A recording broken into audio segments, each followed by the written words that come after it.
Dear children, నానా ఇక్కడ మనం ఒక పద్యం చూస్తున్నాం. దాని పైన ఉన్న టైటిల్ ఏముంది నాన్న? ఇక్కడ శతక నిధి. శతక అంటే 100 అని అర్థం.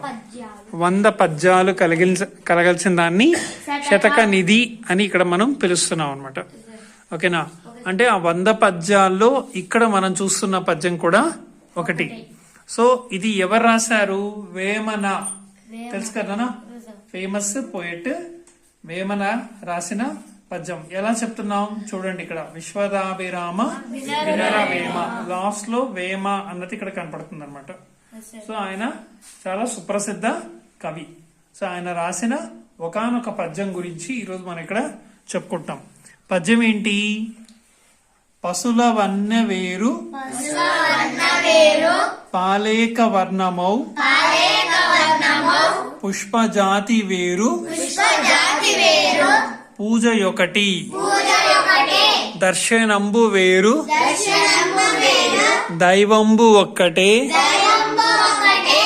విశ్వదాభిరామ వినురవేమ. మళ్ళీ చెప్దామా పద్యం? పశుల వన్నె వేరు పాలేక వర్ణమౌ పుష్పజాతి వేరు పూజయొకటి దర్శనంబు వేరు దైవంబు ఒక్కటే దైవంబు ఒక్కటే విశ్వదాభిరామ వినురవేమ. ఓకే, దీని యొక్క మీనింగ్ ఏంటి అన్నది ఇప్పుడు చూద్దాం. ఏంటా దాని యొక్క మీనింగ్? ఇక్కడ చూడండి. సో పశువులు వివిధ రంగుల్లో ఉంటాయి, అంతే కదా? ఇప్పుడు బఫెలోస్ ఒక టైప్ ఆఫ్ కలర్ లో ఉంటాయి, కౌస్ ఒక టైప్ ఆఫ్ కలర్ లో ఉంటాయి, అలానే డిఫరెంట్ గోడ్స్ ఒక కలర్ లో ఉంటాయి. వివిధ రకాల పశువుల్ని మనం ఇక్కడ చూడొచ్చు. అనేక రకాల పశువులన్నీ కూడా అనేక రకాల కలర్లలో, అనేక రకాల రంగులలో ఇక్కడ మనం చూడొచ్చు.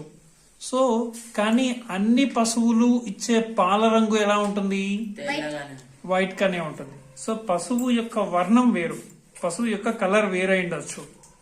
బ్లాక్, ఇప్పుడు బఫెలోస్ ఉంటాయి బ్లాక్ కలర్ లో ఉంటాయి, ఆవులు ఉంటాయి వైట్ కలర్ లో ఉండొచ్చు, ఒక బ్రౌన్ కలర్ లో ఉండొచ్చు. కానీ ఇవన్నీ ఇచ్చే పాలు ఏ కలర్ లో ఉంటాయి?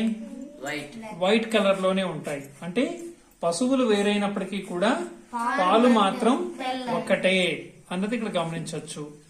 పూలు కూడా అనేక రంగుల్లో కనిపిస్తాయి. డిఫరెంట్ టైప్స్ ఆఫ్ ఫ్లవర్స్ ఉంటాయి. రోజెస్ ఉంటాయి, సో రెడ్ కలర్ లో కనపడతాయి. సన్ఫ్లవర్ ఉన్నాయి, ఎల్లో కలర్ లో కనిపిస్తాయి. అలానే రోజ్ కలర్, పింక్ కలర్ లో ఉండే ఫ్లవర్స్ చాలా ఉంటాయి. బ్లూ కలర్ లో ఉండే ఫ్లవర్స్ కూడా చాలా ఉంటాయి.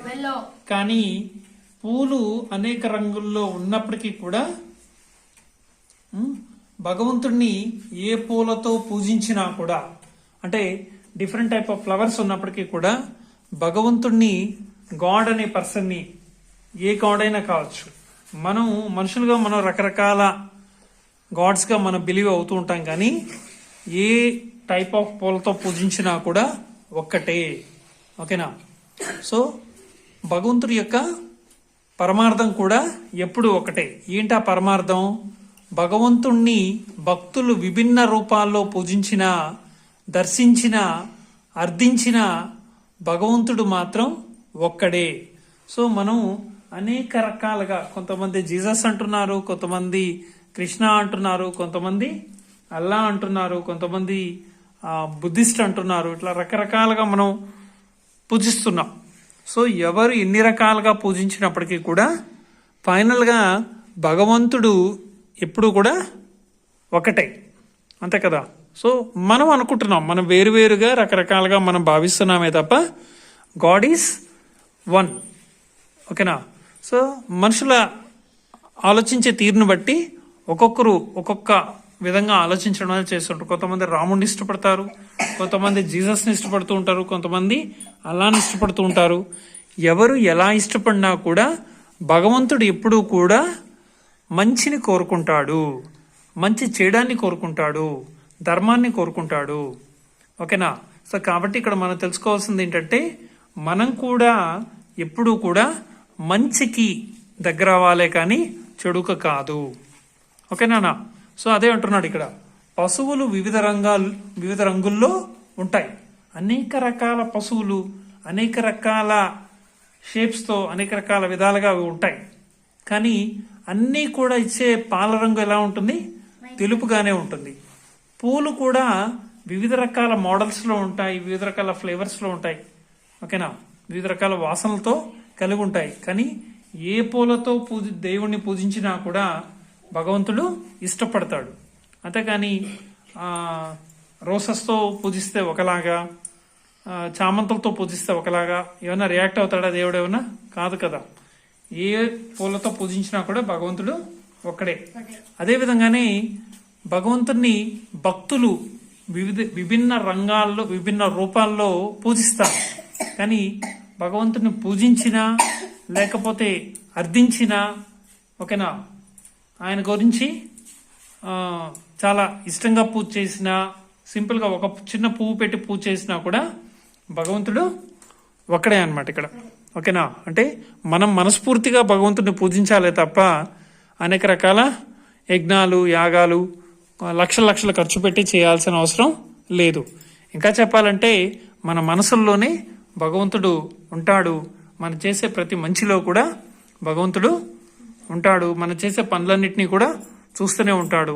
మన మాటలన్నీ కూడా వింటూనే ఉంటాడు. ఓకేనా? సో కాబట్టి ఇక్కడ ప్రతిదీ కూడా పైవాడు గమనిస్తున్నాడు అనే విషయాన్ని ఇక్కడ మనం మర్చిపోకూడదు. ఏ పని చేసినా కూడా, చెడ్డ పని చేసినా మంచి పని చేసినా కూడా భగవంతుడు అన్నిటినీ కూడా చూస్తున్నాడు అనే విషయాన్ని ఇక్కడ మనం మర్చిపోకూడదు. అర్థమైందనా? ఒకసారి మోహన్ ఈ పద్యాన్ని ఒకసారి చదువు.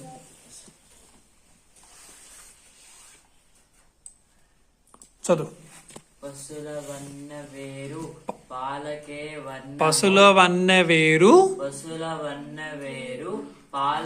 వర్ణమౌ పాలేక వర్ణమౌ పుష్పజాతి వేరు పూజ యొక్కటి దర్శనంబు వేరు దైవంబు ఒక్కటే విశ్వదాభిరామ వినురవేమ. ఓకే నాన్న నువ్వు చదువు. You come to friend.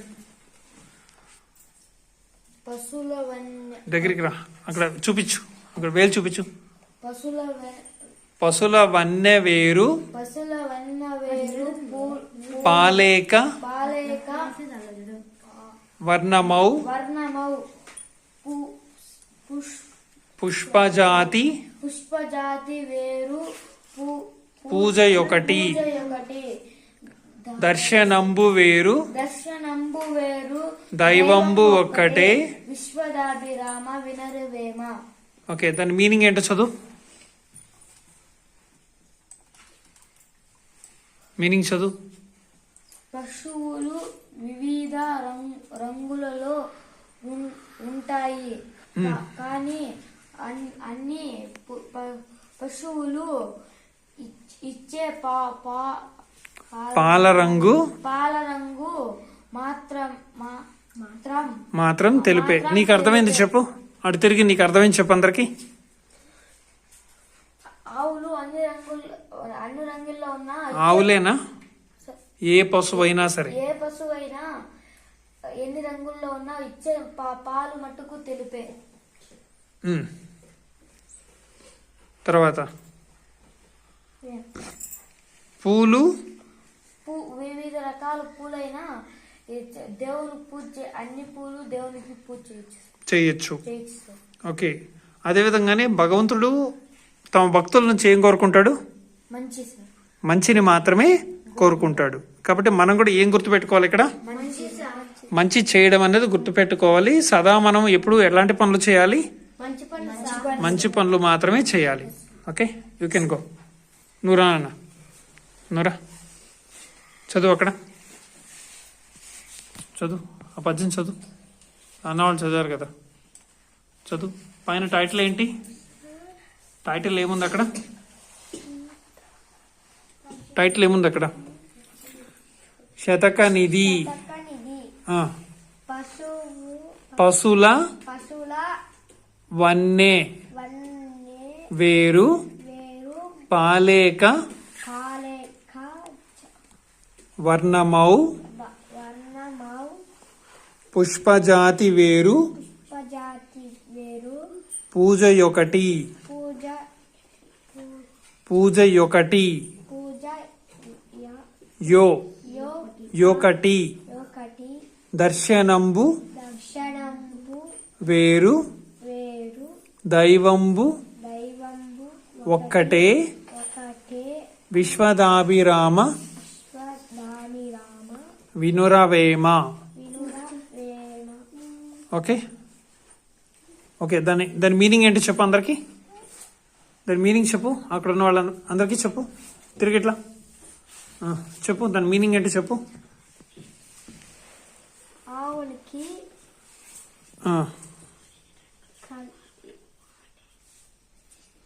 పశువులు పశువులు రంగులు వివిధ రంగుల్లో వివిధ రంగుల్లో ఉంటాయి, ఉంటాయి కానీ కానీ వాటి వాటి పాలు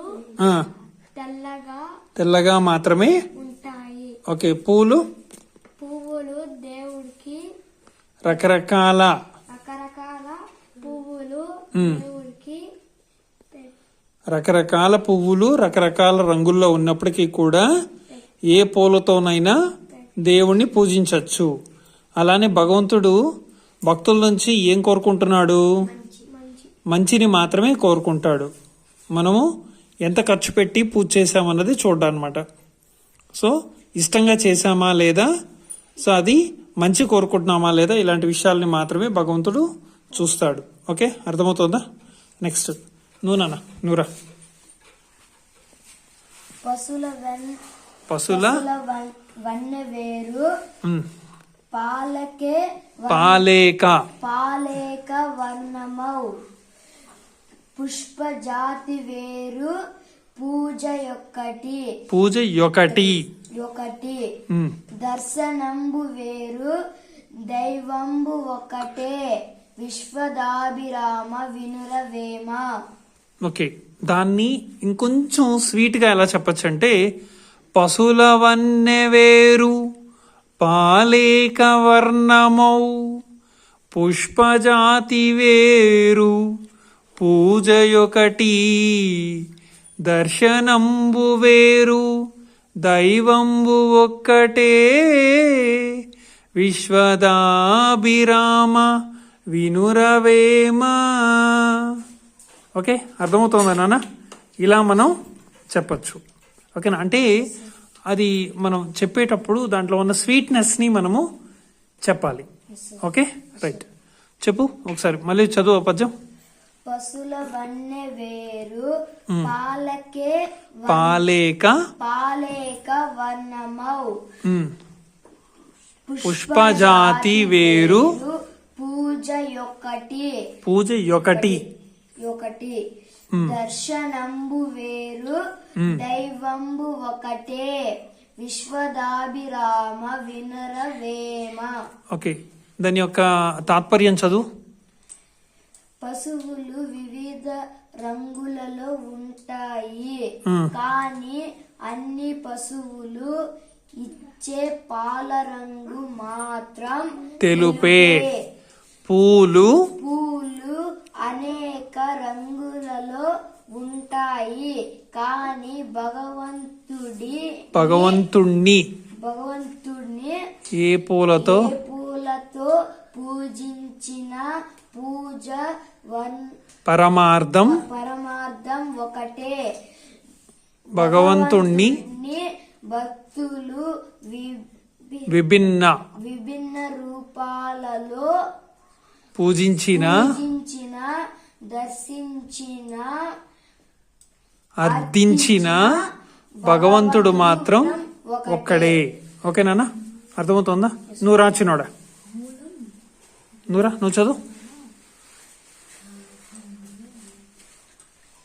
చదువు. టెన్షన్ పడద్దు, ఫస్ట్ టెన్షన్ పడద్దు చిన్నోడా. ఓకేనా?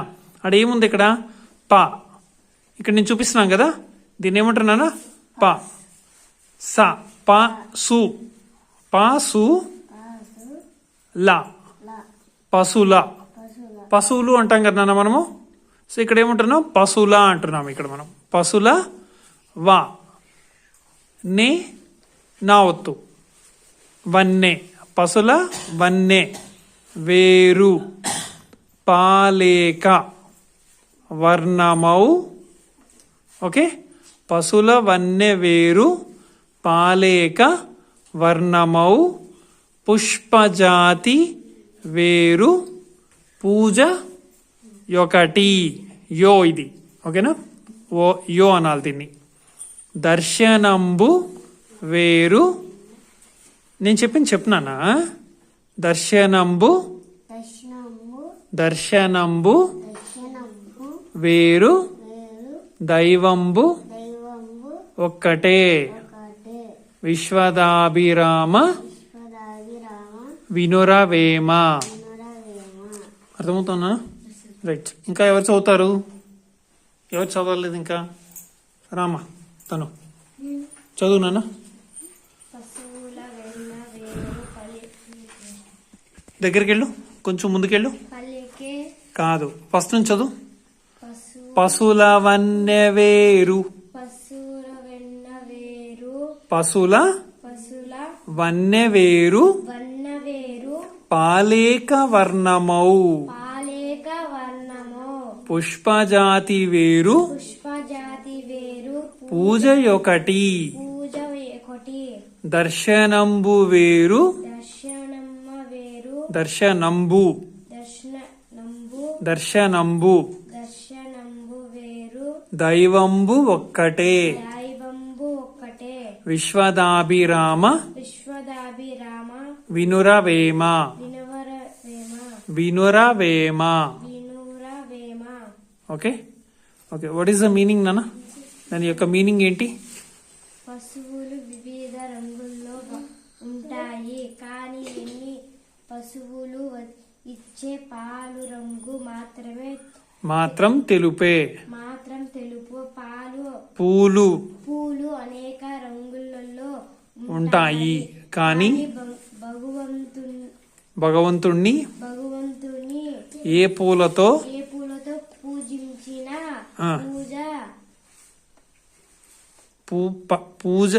పూజ పరమార్థం ఒకటే. పూజ పరమార్థం ఒకటే. భగవంతుణ్ణి భక్తులు విభిన్న రూపాల్లో విభిన్న రూపాలలో పూజించిన దర్శించిన అర్థించిన భగవంతుడు మాత్రం ఒక్కడే. ఓకే నాన్న, రైట్. నాన్న నెక్స్ట్ ఎవరు? నువ్వు రా చిన్నోడా, నువ్వు చదవలేదు కదా ఇంకా, రా చదువు నాన్న. పశుల వన్నె వేరు, ఇక్కడ చూడు అక్కడ చూడు. పశుల వన్నె వేరు పాలేక వర్ణమౌ పుష్పజాతి వేరు పూజ ఒకటి. దర్శనంబు వేరు దైవంబు ఒక్కటే. విశ్వదాభిరామ వినురవేమ. Okay right. సో అర్థమైంది కదా నాన్న? ఈ పద్యం అందరికీ అర్థమైందా? సో కాబట్టి ఈ పద్యాన్ని కూడా మీరు ట్యూషన్ బుక్ లో ఎంటర్ చేసుకోండి, ఈ పద్యం కూడా నేర్చుకోండి. ఓకేనా? So most of the problem ఏంటంటే మనం తెలుగు కొంచెం కూడి చదవడం అయితే చేస్తున్నాము. ఇంగ్లీష్ ఎంత ముఖ్యమో తెలుగు కూడా అంతే ముఖ్యం. తెలుగు ఎంత ముఖ్యమో హిందీ కూడా అంతే ముఖ్యం. ఇక్కడ ఇంగ్లీష్కి ఏమి కొమ్ములు లేవు, తెలుగు ఏమి తక్కువ కాదు, హిందీ ఏమి పరాయి భాష ఏం కాదు, అన్నీ కూడా మనకి ఇంపార్టెంటే. గవర్నమెంట్ ఈ 3 లాంగ్వేజెస్ కూడా పిల్లలు నేర్చుకోవాలన్న ఉద్దేశంతోనే మీ టెక్స్ట్ బుక్స్ లో పెట్టడం జరిగిందనమాట. ఓకే నాన్న? కాబట్టి 3 భాషల మీద కూడా మనం తగిన ప్రాధాన్యత ఇవ్వాల్సిందే. ఓకే, ఎక్కడో ఉన్న ఇంగ్లీష్కే మనం అంత ప్రిఫరెన్స్ ఇస్తున్నప్పుడు మన భారతీయ భాష, మన తెలుగు భాష ఓకేనా, చిన్నప్పటి నుంచి మనం మాట్లాడుతున్న భాష తెలుగు. తెలుగు కూడా ఖచ్చితంగా విలువ ఉండాల్సిందే. మనం పోగొడితే భగవంతుడు కూడా ఇంకేం చేయలేడు, అంతే. ఓకేనా? ఇంగ్లీష్కి ఎంత వాల్యూ ఉందో తెలుగు కూడా అంతే వాల్యూ ఉంది, తెలుగుకి ఎంత వాల్యూ ఉందో హిందీకి కూడా అంతే వాల్యూ ఉంది. ఇది మనం గ్రహించాలి. అర్థమైందనా? అది విషయం. ఒకసారి మళ్ళీ ఫైనల్గా చెప్పుకుందామా? పనుల వన్నె వేరు పాలేక వర్ణమౌ పుష్పజాతి వేరు పూజయొకటి దర్శనంబు వేరు దైవంబు ఒక్కటే విశ్వదాభిరామ వినురవేమ. ఓకే నాన్న, అర్థమైందా? రైట్.